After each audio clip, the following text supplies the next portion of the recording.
오늘 여러분들께서 하나님이 주시는 말씀으로 여러분들의 영혼과 삶이 소생하게 되는 기적을 경험하게 될 겁니다. 그렇게 기도했고 그렇게 선포할 거고 그 믿음 위에 오늘 하나님께서는 그렇게 역사하실 겁니다. 제 소원이 있습니다. 내가 금요영성 축제, 특별 금요영성 축제에 참여했더니 이렇게 큰 은혜를 부어주셨어. 넌 못 받았지? 메롱. 이러는 거예요. 너는 그 자리 때 뭐 했냐? 메롱. 여러분들 가운데 그 잘난 척의 역사가 일어나기를 축복합니다. 하나님께서 그 걸음을 옮기는 자, 사모하는 자에게 은혜 베풀어 주십니다. 하나님은 절대적으로 한 가지 원칙을 통해서 하나님의 은혜를 주신다는 걸 절대 잊으시면 안 됩니다. 가만히 있고 아무것도 안 하고 하늘에서 떨어지는지 말든지 이런 자에게 어떤 역사도 일어나지 않습니다. 그건 성경의 모든 스토리에서 반복되는 겁니다. 그럼 누가 하나님의 역사와 은혜를 체험하는가? 누가 하나님이 응답해 주시는가? 마태복음 7장 7절은 이렇게 얘기하지 않습니까? 구하라, 구하는 자요. 찾아라, 찾는 자요. 두드려라, 두드리는 자요. 이게 뭡니까? 너의 자리에 가만히 있는 자, 너의 자리에 안 된다는 생각 속에 있는 자, 너의 자리에서 이미 패배한 자에게는 어떤 역사도 일어날 수가 없다는 거예요. 왜냐하면 믿음이란 건 내 발을 통해서 증명되어지는 거기 때문입니다.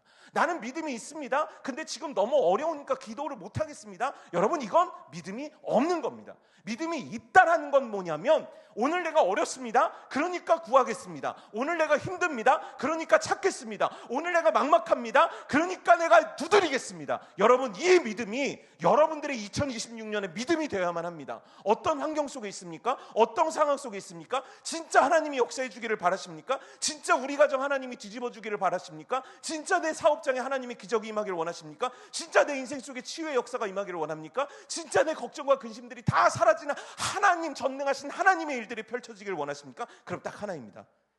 하십시오. 구하십시오. 찾으십시오.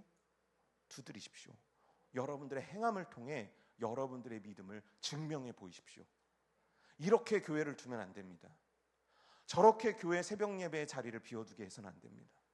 이렇게 금요 영성 축제의 자리를 비워두게 해서는 안 됩니다.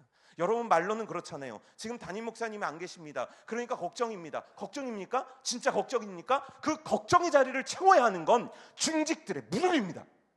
그 걱정의 자리를 채워야 되는 건 재직들의 눈물입니다. 그 걱정을 채워야 되는 건 성도들의 헌신된 부르짖는 기도입니다. 여러분, 이 예배의 자리, 이 공간들을 그냥 두지 마십시오. 채우십시오. 어떻게든 채우십시오. 옆구리를 찌르십시오. 차로 가서 데리고 오십시오. 이 자리들 속에 하나님께서 기도의 문을 여실 거고 이 자리들의 간국 가운데 하나님께서 역사하실 겁니다. 제 소원입니다. 여러분들의 우울한 얼굴을 보지 않는 것. 목사 얼굴 우울하면 싫죠. 너무너무 싫죠. 제 얼굴이 원래 기본상이 우상이긴 한데 삶의 여파로 많이 우울해진 거예요. 제가 원래 어디를 딱 가지 않습니까? 저에 대한 사람의 반응은 딱 두 가지입니다. 어머, 부잣집 아들인가 봐. 어머, 저 아들은 어쩜 저렇게 유복해? 제 평생도록 듣던 얘기입니다. 두 번째 얘기는 어머, 저 사람은 언제든지 이렇게 웃는 얼굴인가 봐.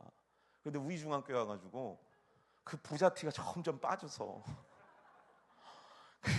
그 이렇게 귀하게 둥둥 떠다니는 얼굴이 많이 상해버렸습니다.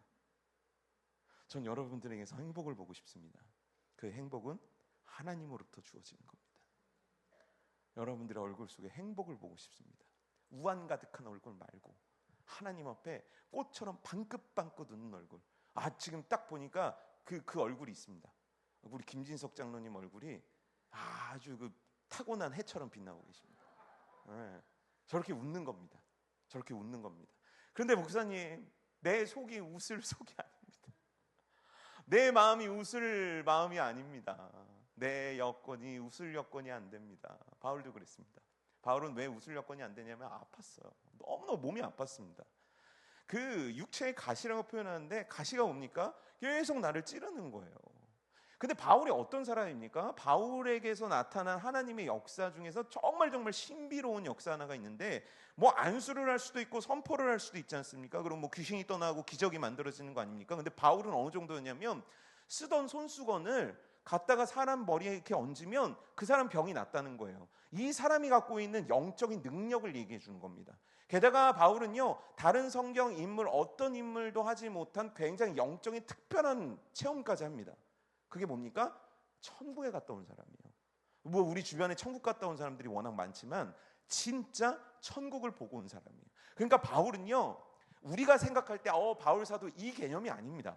비교 자체가 불가능한 어마어마한 인물이었다는 거예요. 근데 그가 육체의 가시 때문에 고통을 겪는 거예요. 몸이 아픈 거예요. 그러니까 사람들이 볼 때도 이상해 보였을 거 아닙니까? 아니, 남들 병은 심지어 죽은 자도 살려낸 바울인데 어찌 자기의 병 하나를 고치지 못하는가? 이게 너무너무 이상했던 거예요. 그리고 자기 자신도 하나님을 위해서 막 열심히 일하고 싶은데 그때마다 너무너무 아프니까 이게 멈춰지는 거예요. 그래서 그게 너무너무 싫은 겁니다. 그래서 그가 3번 작정하여 하나님 앞에 기도합니다. 이 영적으로 타고난 자가 3번을 하나님 앞에 작정해서 기도합니다. 기대했던 건 뭐겠습니까? 하나님의 응답이죠. 하나님이 고쳐주신 겁니다. 하나님의 머리부터 발끝까지 강건케 하시는 겁니다. 10대에 새로운 힘을 주시는 겁니다. 10대에 새로운 능력을 부어주시는 겁니다. 근데 그렇게 되지 않아요. 하나님이 응답해 주시는데 뭐라고 응답해 주시냐면 내 은혜가 내게 족하다라고 얘기하는 겁니다. 뭐라고요? 그 뜻이 뭡니까? 너 지금 충분해. 난 너 병 안 고쳐줄 거야. 난 너 병 안 고쳐줄 거야. 바울은요, 억울한 거예요. 왜냐하면 내가 다른 데 힘쓰는 것도 아니고 내가 주를 위해서 이렇게 살겠다는데 어찌 내 병 하나를 고쳐주시지 않는가? 이게 너무 답답한 겁니다. 그래서 하나님께 묻습니다. 하나님, 내 은혜가 족하다라는 게 도대체 무슨 의미입니까? 전 족하지 않습니다. 전 부족합니다. 전 이 병을 치유받아야 되겠습니다. 근데 하나님께서 굉장한 말씀 하나를 남기시는 거예요. 그 말씀이 뭔지 아십니까? 바로 이 찬양 속에 그 내용이 담겨져 있습니다. 희은아, 움직일 필요 없어. 긴장하지 마. 내가 움직이라면 움직여야 돼. 약할 때 강함 되시네 나의 보배가 되신 주.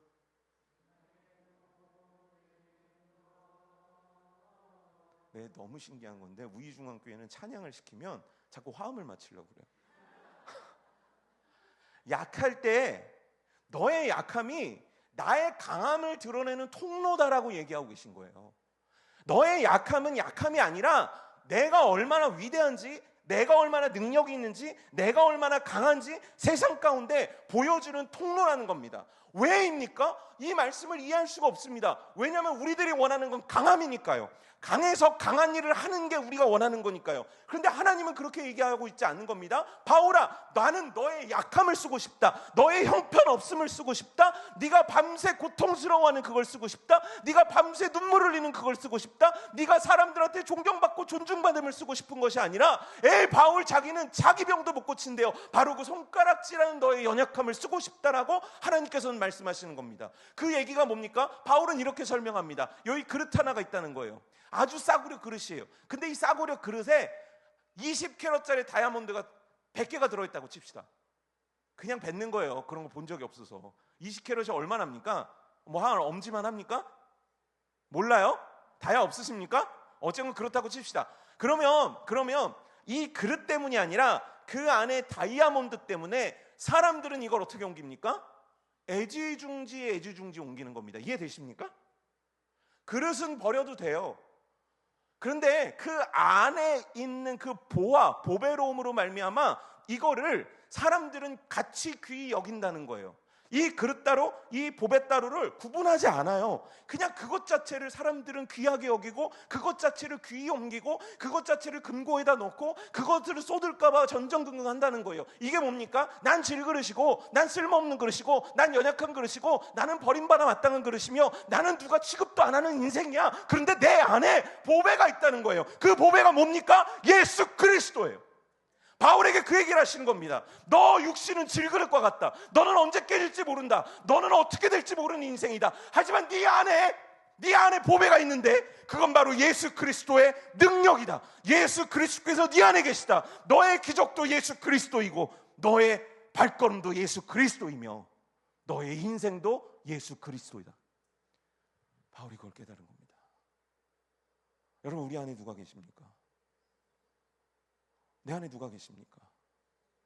그런데 신기한 건 우리는 뭐에 집중한 줄 아십니까? 내 그릇의 재질에 집중하는 겁니다. 내가 금그릇인가, 은그릇인가, 나무그릇인가, 질그릇인가, 이 그릇에 집중하는 겁니다. 그래서 어떻게 하냐면 하나님, 내 그릇이 형편없어서 난 하나님께 쓰임받을 수 없겠습니다.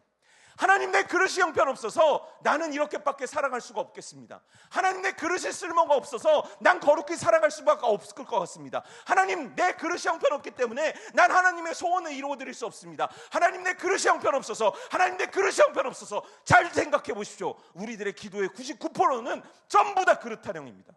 그런데 바울은 뭐라고 얘기합니까? 바울은요, 타고난 금그릇이에요. 이런 금그릇이 없습니다. 로얄 패밀리에 돈도 많아요. 명예도 있어요. 머리까지 똑똑해요. 부족한 게 없어요. 그런데 그가 뭐라고 얘기하냐면, 나는 내 금그릇과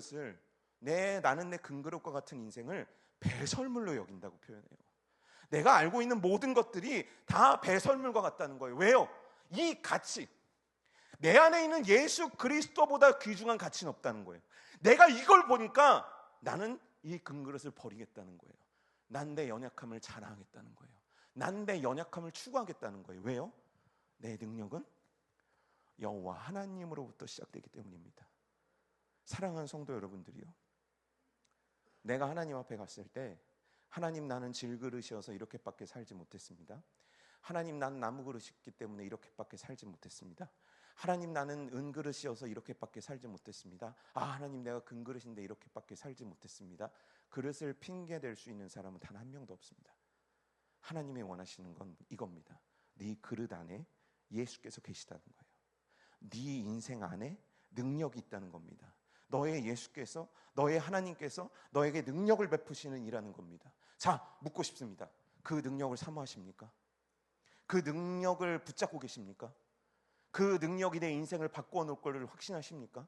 사랑하는 청년 여러분들이요, 어른들의 이야기를 듣지 마십시오. 어른들의 삶의 방식을 따르지 마십시오. 하나님이 여러분들에게 하신 겁니다. 너희들은 연약하다.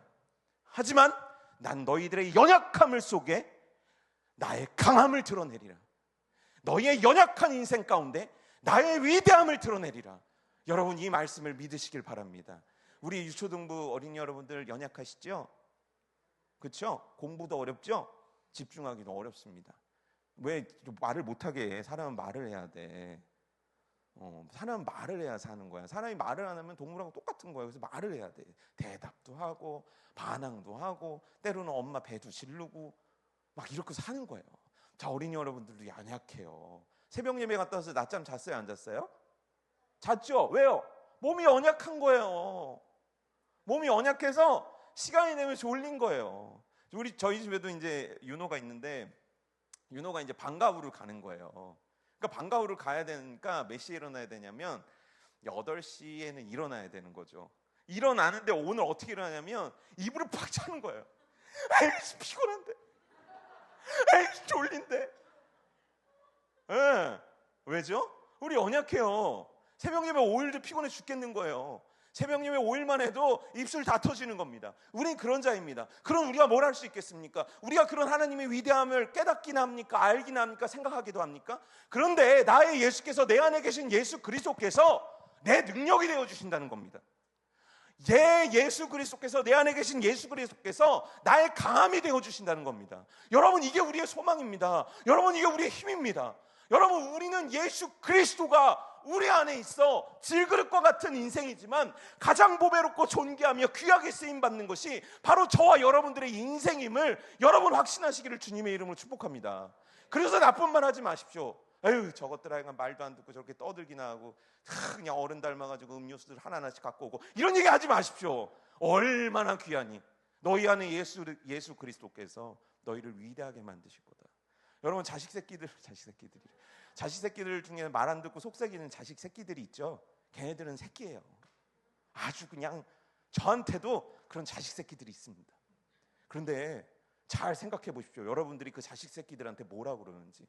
으이그 저놈 새끼 저거, 으이그 저놈의 자식 저거. 그게 뭡니까? 뭔가 더 하고 싶은데 차마 부모에서 마음을 못 하잖아요. 바꾸세요. 어이구, 예수 그리스도가 안에 계신, 어이구, 저놈 저 연약함을 통해 하나님이 얼마나 큰 일을 행하실까. 어이구. 처음에 어이구, 이게 어이구, 아니 어이구.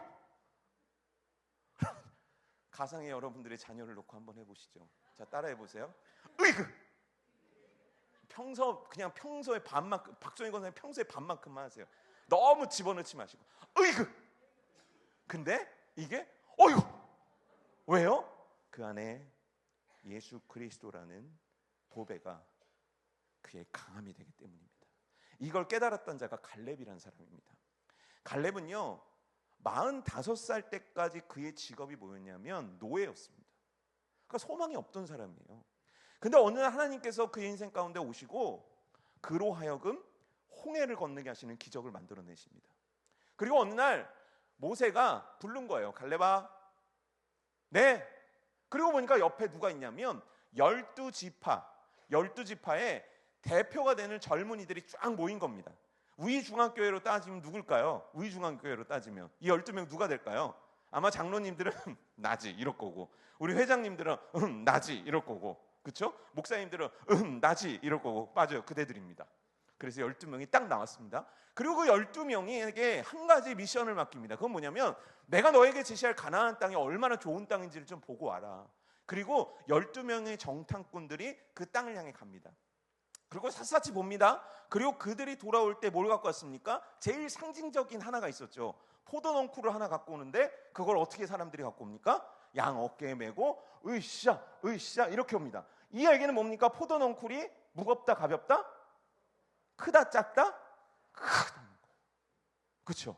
그런데 여기 숨어있는 의미 하나가 있습니다. 이 땅이 멀다 가깝다? 머리가 안 좋으시군요. 우리 중학교에는.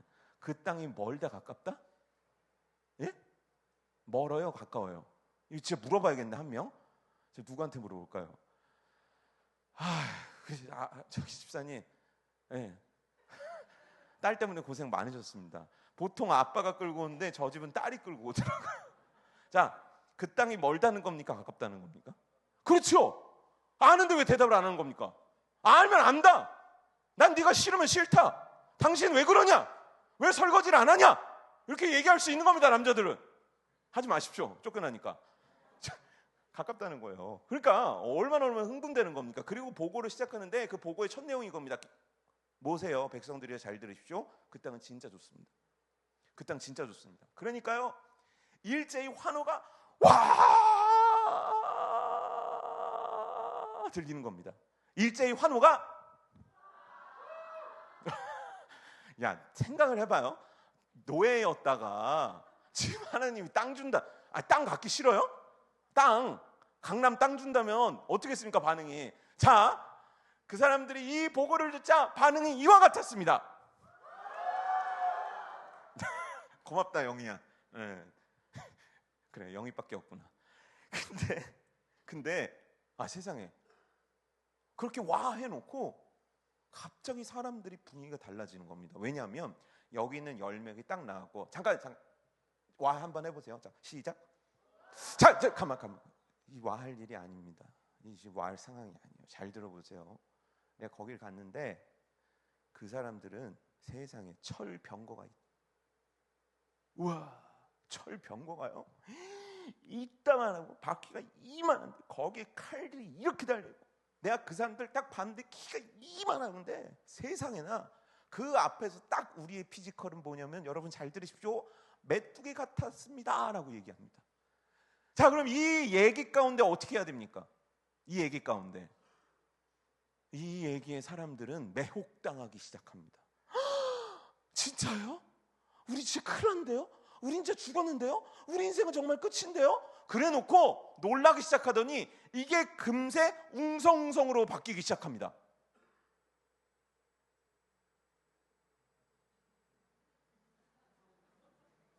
아니 웅성웅성도 말을 못하는 거예요? 아니면 내가 해주길 바랍니다. 이게 웅성웅성으로 바뀝니다. 그러더니 갑자기 누가 일어나서 소리를 지릅니다. 안 됩니다. 갑자기 누군가가 일어나서 정현님이 소리를 지릅니다. 아니 뭐가 안 되는 겁니까? 그렇게 강한 적들이 있는데 우리가 가서는 어떻게 이깁니까? 왜냐하면 우리는 그들 앞에서 메뚜기 같기 때문입니다. 우리는 그들 앞에서 연약하기 때문입니다. 우리들은 그들 앞에서 힘이 없기 때문입니다. 우리는 그들 앞에서 무기가 없기 때문입니다. 우리들은 그들 앞에서 경험이 없기 때문입니다. 우리는 그들 앞에서 가난하기 때문입니다. 우리는 그들 앞에서 못 배웠기 때문입니다. 우리는 그들 앞에서 노예에 불과한 초라한 자들이기 때문입니다. 맞습니까? 틀립니까? 틀립니다. 왜죠? 만군의 여호와께서 애굽을 격파하시고 오늘까지 이끌어 주셨기 때문입니다. 만군의 여호와께서 가나안 정전도 이끄실 거기 때문입니다. 놀랍게도요, 출애굽기, 민수기, 신명기, 여호수아까지 모든 전쟁의 기록은 여호와 하나님입니다. 그들이 전쟁을 기록한 다음에 시편에 여러 가지로 하나님을 노래합니다. 그건 역시도 여호와 하나님입니다. 왜요? 전쟁을 만드시는 분도, 전쟁을 이끄시는 분도, 전쟁에 승리를 주시는 분도 여호와 하나님이기 때문입니다. 근데 그들은 연약하다는 거예요. 갑자기 어제까지는 가나안 외치더니 오늘 갑자기 자기들이 메뚜기란 걸 깨달은 겁니다. 자기가 초라하다는 걸 깨달은 겁니다. 자기가 노예라는 걸 깨달은 겁니다. 맞습니까? 아니에요. 애초에 메뚜기입니다. 애초에 쓸모없는 자들입니다. 애초에 아무것도 모르는 자들입니다. 애초에 연약한 자들입니다. 그런데 이들이 강할 수 있는 건 바로 만군의 여호와 하나님께서 그들과 함께 하셨기 때문입니다. 그들 속에 여호와 하나님께서 함께 하셨기 때문입니다. 그들의 인생 가운데 여호와께서 함께 하셨기 때문입니다. 그들의 발걸음 속에 여호와께서 함께 해주셨기 때문입니다. 그들의 강함의 이유, 그들의 탁월함의 이유, 그들의 정복의 이유, 그들이 땅을 차지하게 되는 모든 이유는 여호와 아버지 하나님 한 분 때문입니다. 근데 그 하나님을 잃어버린 거예요. 그러자 이들은 갑자기 메뚜기가 된 겁니다. 주여, 이 메뚜기가 뭘 할 수 있겠습니까? 그리고 나서 원망을 넘어 이제 불평으로 들어가는 겁니다. 당신! 우리 죽이려고 여기 데리고 왔지. 당신 모세 말이야. 나를 죽이려고 하는 거지. 사람들은요, 어느새 하나님을, 모세를, 자신들을 죽이려고 하는 존재로 바꿔버리는 거예요. 말이 됩니까? 말 안 되죠. 말이 안 됩니다. 그런데 저는 이걸 성경 속에서만 보지 않습니다. 제 인생 속에서도 봅니다. 우리의 삶 가운데도 봅니다. 우리의 공동체에서도 봅니다. 똑같습니다. 신년을 시작할 때 나는 만군의 여호와 하나님이면 충분합니다 시작합니다. 근데 어느 순간 하나님을 잊어버립니다. 우리 어떡하죠? 현실적으로요, 합리적으로요, 잘 따져보시죠. 이러면서 하나님의 자리에 내가 와버립니다. 하나님의 자리에 내 생각이 와버립니다. 하나님의 자리에 내 경험이란 게 와버립니다. 그리고 생각합니다. 아, 지금 우리가 해야 될 건 도망이구나. 우리가 해야 될 건 웅크리는 거구나. 우리가 해야 될 건 피하는 거구나. 야, 이걸 어떻게 하면 안 하고 도망갈 수 있지? 야, 이걸 어떻게 하면 피할 수 있지? 야, 어떻게 하면 이 수고로움을 안 하고 내가 좀 더 편하게 살 수 있지? 여러분, 이게 사단이 하는 일입니다. 이게 표대를 향해 나아가는 우리들을 방해하는 사단의 방식입니다. 그 표대를 향해 나갈 수 있는 것도 하나님이고, 이룰 수 있는 것도 하나님이고, 달성한 것도 하나님이지만 그 하나님을 쏙 빼놓는 겁니다. 그리고 나니까 아까까지는 아빠 손잡고 막 왔거든요. 그 아빠 손을 떠난 적이 없거든요. 그런데 내가 아빠 손을 놓은 것과 같은 느낌을 받는 겁니다. 그래서 어떡하냐면 아무도 없어요. 왜 나는 이렇게 살아야 됩니까? 나를 도와줄 이는 아무도 없는데요. 나는 외롭습니다. 나는 불가능합니다. 나는 어렵습니다. 이렇게 되는 겁니다. 내 아빠가 있는데. 여러분들의 아빠는 어디 계십니까? 장세엽의 아빠는 어디 계십니까? 뒤에 계십니까? 근데 딱 두 명이 휩쓸리지 않습니다. 한 명은 여호수아요, 또 한 명은 누굽니까? 갈렙입니다. 40년이 흘렀습니다.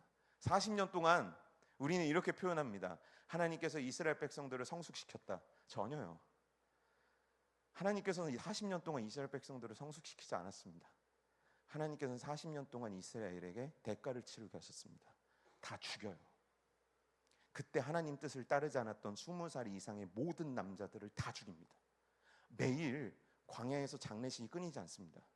여러분, 이 행진은 기쁨과 환희의 행진입니다. 하나님이 어떤 분입니까? 신발도 닳지 않고 옷도 닳지 않게 해주시는 분입니다. 그게 하나님입니다.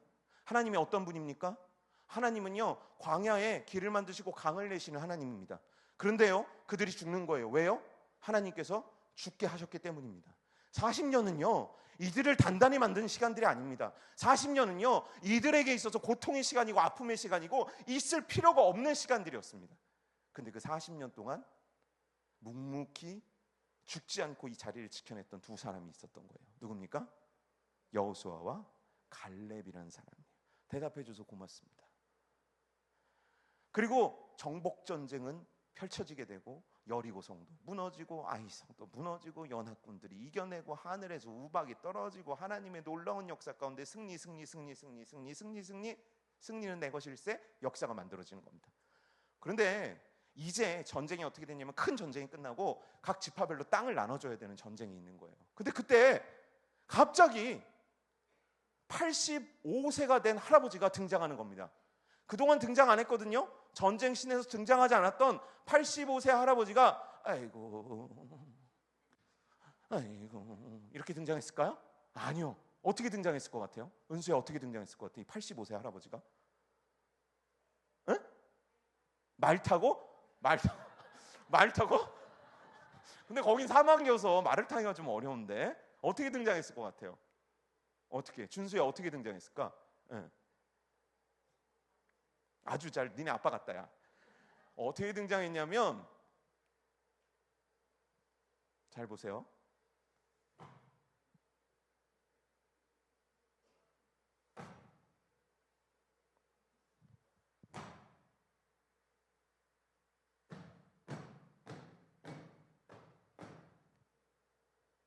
여호수아 장군이시여 제게 땅을 주십시오. 여호수아는 생각합니다. 그래 갈렙은 장로고 갈렙은 노년이고 그래서 얘기합니다. 원하시는 땅을 선택하세요.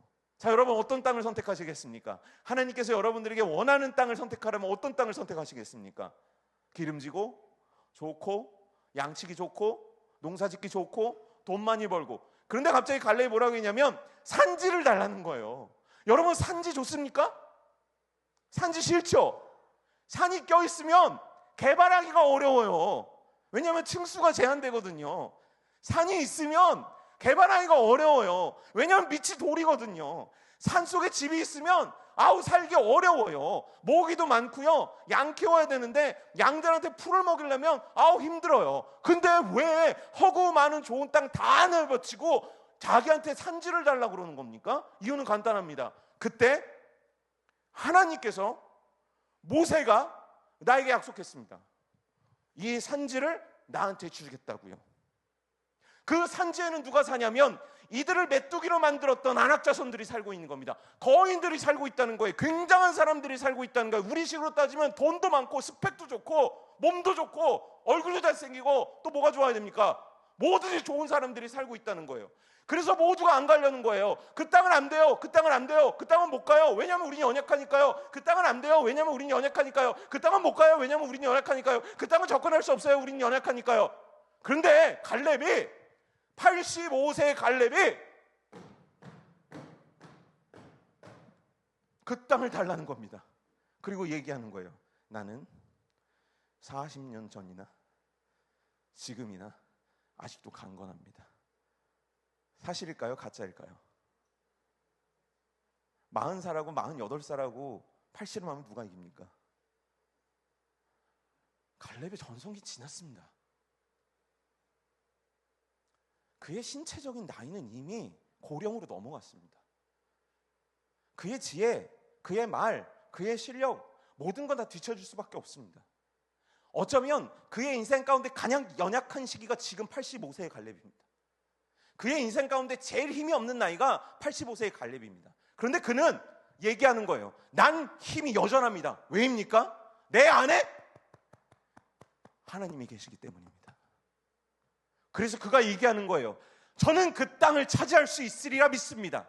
한 가지만 된다면요. 그 한 가지가 뭡니까? 여호와 하나님께서 나와 함께 하신다면, 그게가 뭡니까? 여호와께서 나한테 함께 하실 수만 있으시다면, 여호와께서 나하고 함께 하신다고 약속만 할 수 있으면 그 얘기를 하는 게 아닙니다. 여호와 하나님이 나와 함께 하십니다. 그래서 나는 저 산지를 요구합니다. 그건 하나님의 약속이었고, 그건 하나님의 언약이었고, 이 하나님께서 나라는 연약한 몸뚱이를 쓰셔서 그의 위대함을 드러내기 원하시기 때문입니다. 저는 그 산지를 향해 나아가겠습니다.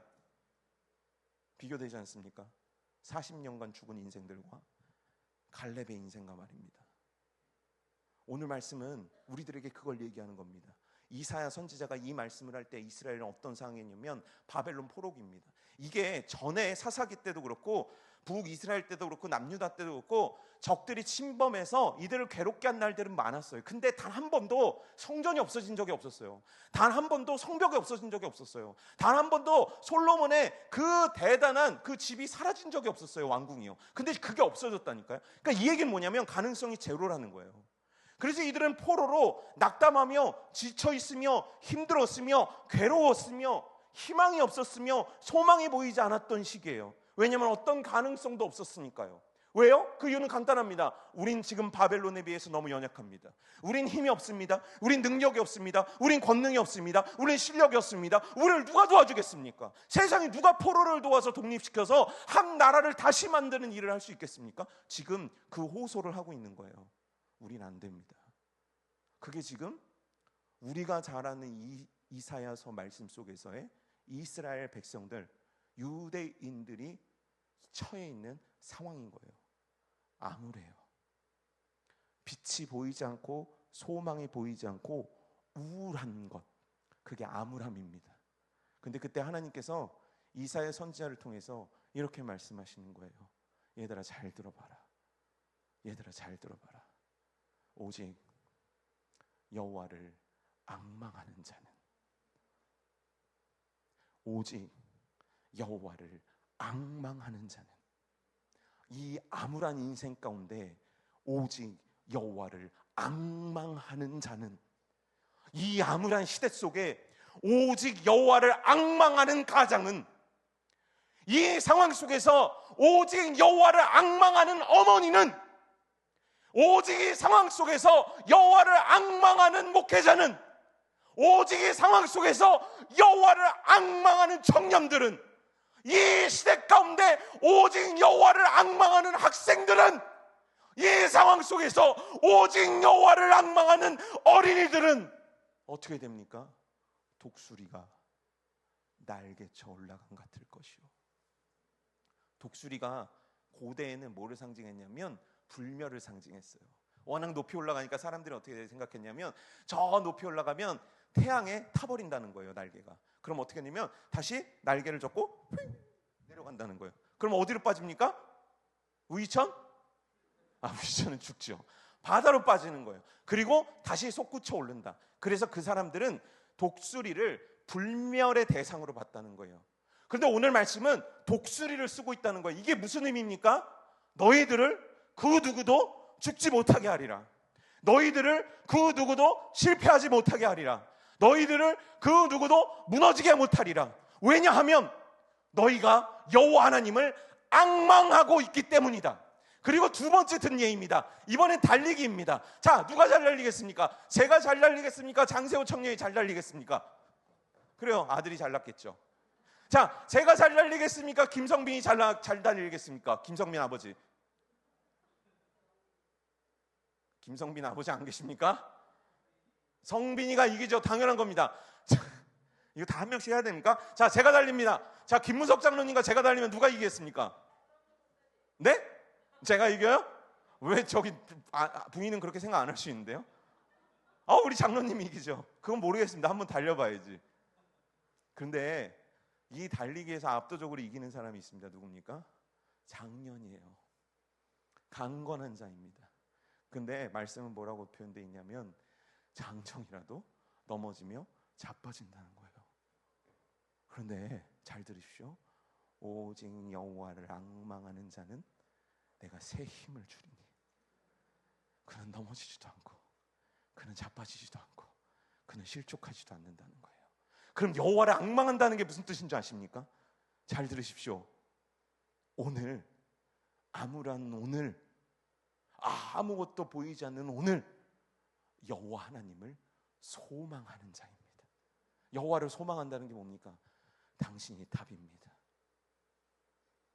내 인생의 답은 당신입니다. 내 인생의 길은 당신입니다. 내 인생의 주권자는 당신입니다. 내 인생을 뒤집을 수 있는 건 당신입니다. 내 인생 가운데 역사하실 수 있는 건 당신입니다. 내 병을 고치는 건 당신입니다. 나를 부욕해 만드는 건 당신입니다. 나를 성공의 자리로 옮겨내는 건 당신입니다. 나를 거룩히 살아가는 자로 만들어내는 건 바로 당신입니다. 여호와께 내 소망을 둔 자를 의미합니다. 너무 쉽지 않습니까? 여호와를 앙망하는 것이 성경 일독하는 겁니까? 여호와를 앙망하는 것이 모든 예배에 다 참석하는 겁니까? 여호와를 앙망하는 것이 성경 필사라도 몇백 번 해야 되는 겁니까? 아닙니다. 오늘 내 비굴한 삶 속에서 여호와 하나님만이 소망입니다라고 인정하는 겁니다. 이건 우리들의 특권입니다. 우리들의 본능이 알고 있습니다. 우리 안에서 성령께서 우리를 왜 간구하시는 얘기입니다. 우리 안에서 성령께서 증언하고 계신 겁니다. 여호와를 앙망하는 것, 그건 예수 그리스도를 믿는 누구나가 오늘 할 수 있는 선택입니다. 한 여자가 있는데 남편이 죽었어요. 근데 이 남편이요, 빚을 남기고 죽은 거예요. 그럼 뭐 하면 됩니까? 법적으로 유산 상속을 받지 않겠다 이러면 되지 않습니까? 역시 똑똑하십니다. 제가 여러분들이 알아들을 질문들을 했었어야 되는데, 그래서 지금 딱 그 여러분들을 보니까 이거예요. 나 이제 한 5분밖에 못 버티겠는데 빨리 끝내. 나 지금 한 개야? 여러분 한 개십니까? 이게 어른들이 우리 집회를 못 와봐서 그래. 지금 시작이라니까요. 이거 거짓말 같죠? 정말 시작이에요. 그래서 보통 이렇게 찬양팀 하는 애들 있잖아요. 마지막까지 이제 저랑 함께 하니까 얘네들은 전부 다 그 당시에 남자친구 했던 남자친구들을 다 차를 대기시켜 놓습니다. 택시도 안 잡히는 시간에 끝나니까.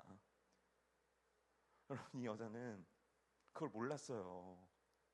그래서 그냥 유산을 받기로 한 거예요. 그러고 나니까 이 남자가 얼마나 빚을 많이 줬는지. 근데 이 남자가 직업이 뭐였는지 아십니까? 네? 지금으로 따지면 신학생이었던 거예요. 그러니까 성경 보면서 욕도 못 하겠는 거죠. 목사 하면 얼마나 빚이 많습니까? 네. 그리고 제가 이제 유서를 쓸 때 아내한테 이렇게 얘기해야 돼요. 여보, 포기해. 유산을 포기하면 당신은 그래도 빚 없이 살 수 있어. 근데 빚을 다 떠안게 된 거예요. 그래서 어떻게 됐냐면 두 아들이 있는데 두 아들이 노예로 팔려가게 된 겁니다. 어떻게 해야 됩니까, 이 여자? 아이디어를 저한테 알려주세요. 어떻게 해야 됩니까, 이 여자? 어떻게 해야 됩니까? 지복순 권사님 어떻게 해야 됩니까, 이 여자? 지금이라도 가가지고 상속 안 받겠다고 하고 변호사라도 고용해야 됩니까? 아니요, 그럴 만한 능력도 없어요. 너무너무 가난해요. 근데 잘 보세요. 이 여자가 어떻게 하냐면 자기의 남편을 가르쳐줬던 선지자 선생님을 향해서 달려갑니다. 빚쟁이들이 찾아오고 당신 아들 뺏길 거니까 각오해, 맨날 며칠까지 돈 갚아, 그리고 빨간 딱지를 막 다 붙였는데, 그때 이 여자는 울지도 않고 슬퍼하지도 않고 절망하지도 않고 괴로워하지도 않고 낙담하지도 않고 무너지지도 않고 뭐를 하냐면 선지자를 찾아가는 거예요.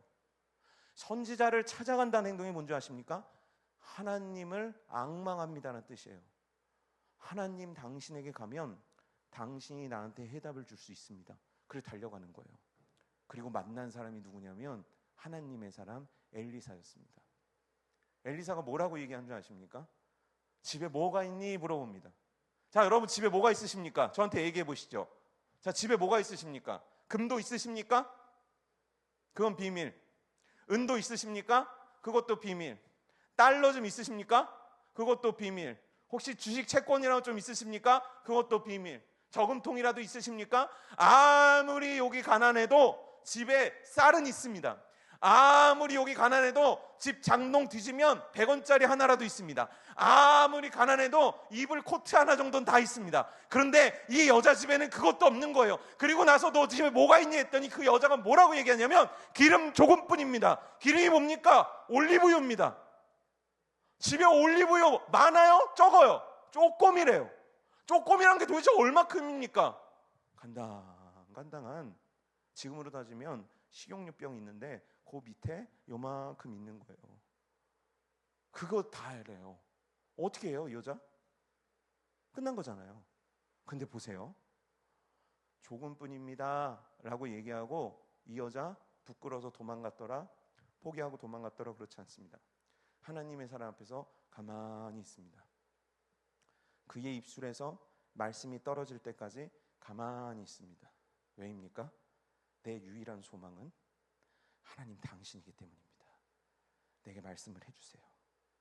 그러자 엘리사가 진짜 황당한 일 하나를 얘기합니다. 그릇을 빌리되 많이 빌려라. 잘 보세요. 성경을 잘 보세요. 자, 이리 와봐. 그러게 왜 그렇게 가난하게 살았어? 일단 기름이 있어? 그러면 그릇을 아주 많이 빌리는데 그릇을 좀 큰 걸로 좀 많이 빌려. 그리고 나서 문을 다 닫고 기름을 쭉 따르면 이 기름이 막 차고 넘칠 거야. 그러니까 이거 갖고 있잖아. 가서 팔면 너 빚 다 갖고 잘 살게 될 거야. 자, 성경에서 이렇게 얘기했을까요? 그렇게 얘기하지 않습니다. 어떻게 얘기했냐면 그릇을 빌려라까지만 얘기합니다. 이 여자와 아들은요, 가서 막 그릇을 빌립니다. 그릇을 어떻게 빌렸겠습니까? 똑똑똑똑 김영두 집사님 그릇 좀 빌려주세요. 그릇이요? 없어. 진짜 저분은 왜 저럴까? 또 막 합니다. 근데 그때 오정수 집사님이 뭐야 그릇 그래 오빠는 왜 그런 것도 안 해줬어? 그러면서 막 그릇을 꺼내줍니다. 그러니까 김영주 집사님이 꺼내줘야 되는가 싶어가지고 이렇게 막 꺼내줍니다. 또 막 합니다. 똑똑똑 현영 언니 그릇 좀. 그랬더니 또 꺼내줍니다. 또 갔더니 미인 언니 그릇 좀. 이거 안 씻었는데 괜찮을까? 근데 또 꺼내줍니다. 그랬더니 현이가 정말 기다려 물티슈로 막 닦아서 그릇을 합니다. 그리고 집집마다, 장로님들 집집마다, 권사님들 집집마다 다 갑니다. 그릇 빌려주실 분? 안 되겠네. 우리 중학교에 왜 이렇게 사람들이 그래요? 아니, 불쌍한 여자 그릇 빌려주실 분? 아니, 손 안 든 사람은 뭐죠? 아니, 손원영 집사님 그렇게 우리 치사한 사람이었어요? 아니, 집에 그릇이 없는 거예요? 다 빌려줬어요, 사람들이. 근데 여러분, 한 손에 그릇을 몇 개 들 수 있어요? 몇 개 못 들죠? 집을 가득 채우려면 이 사람들이 얼마나 땀을 흘렸겠어요? 이 여자가 얼마나 많이 돌아다녔겠어요? 그리고 그릇을 다 채웁니다. 선지자한테 땀을 뻘뻘 흘리며 달려가는 거예요. 제가 그래서 다 채웠는데 어떻게 문을 다 닫아. 그리고 기름을 부어 집에 갔습니다. 문을 다 잠깁니다.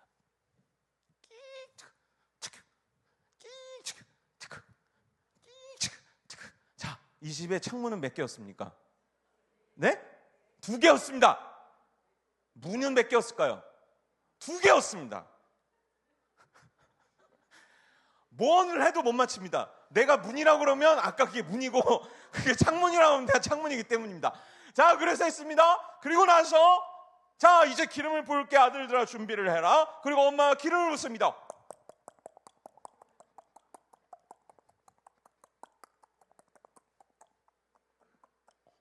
옆에서 준수 아들이 물어봅니다. 엄마, 근데 이게 왜 계속 나와? 조용히 해. 그때 갑자기 또 아들 한 명이 물어봅니다. 엄마, 그럼 이거 언제까지 해야 돼?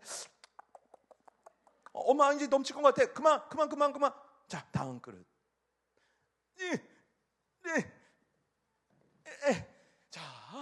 자, 여러분들이 합시다. 나 목 좀 쉽시다. 시작. 이건 시계추고 물이 어떻게 함겨? 기름이잖아요. 그냥 한 것 같아도 저를 우습게 보십니까? 이게 얼마나 디테일한지. 기름은 어떻게 흐릅니까? 아니면 약간 끈적이잖아요. 다시 해볼까요? 시작.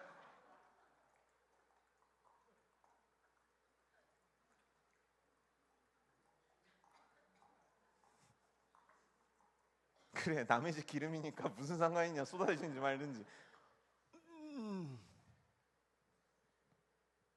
그리고 드디어 엄마, 이거 마지막 그릇인데. 자,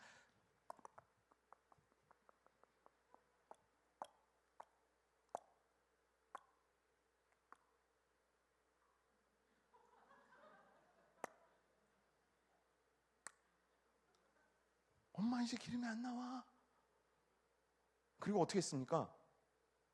갖다 팔기 시작했습니까? 아니에요. 또 하나님의 사랑 앞에 달려가요. 자, 여기서 퀴즈. 문을 닫고 갔을까요? 문을 열고 갔을까요? 문을 닫고 갔을까요? 열고 갔을까요? 예? 여러분들에게 맡기겠습니다. 이건 열린 결말이니까. 하나님의 사랑께서 말씀하십니다. 그것을 팔아서 빚을 갚아라. 빚을 다 갚고 남을 건데 그건 너희들의 삶의 생활에 보태 쓰거라. 잘 보이십니까? 어떤 순간이 되면 어떤 이들은 암울함에 갇혀버립니다. 그런데 어떤 이는 하나님을 앙망하기로 선택을 합니다. 어떤 이는 어떤 상황이 되면 절망부터 합니다. 그런데 어떤 이는 이 순간 하나님께 소망을 두기로 결정을 합니다. 그 소망을 둔 자는 어떻게 하냐면 하나님을 찾아갑니다. 오늘 하나님의 사람을 찾아가 어떻게 하면 좋습니까? 라고 물은 이것을 우린 기도라고 표현합니다. 하나님, 내가 그릇을 얼만큼 빌릴까요? 이걸 기도라고 합니다. 하나님, 내가 이 기름을 어떻게 하면 좋을까요? 이걸 기도라고 표현하는 겁니다. 여러분, 여호와를 앙망하는 자는 그래서 오늘 기도하는 자입니다. 여호와를 앙망하는 자는 그래서 오늘 하나님을 찾을 수밖에 없는 자입니다. 여호와를 앙망하는 자는 여호와 하나님께 나와 이 무릎으로 주님 앞에 울부짖는 자입니다. 여러분, 여호와를 앙망하고 계십니까? 오늘 이곳에 모인 청년 여러분, 여호와를 앙망하고 계십니까? 당신들의 인생 속에 암울하고 어렵고 힘든 일들 가득했지만 오늘 여호와를 앙망하기로 결정하셨습니까? 학생 여러분, 여러분들의 미래 속에 암울하고 암담한 일들이 많겠지만 그 속에서 여호와 하나님을 앙망하기로 오늘 결단해 보십시오. 성도 여러분들, 여호와를 앙망하는 자가 하나님이 주시는 새 힘으로 독수리 날개쳐 올라간 같이 날아갈 것이고 장정이라도 넘어지며 자빠지되 오직 여호와 하나님을 앙망하는 자는 그 힘으로 말미암아 표대를 향해 뛰어가게 될 줄 믿습니다.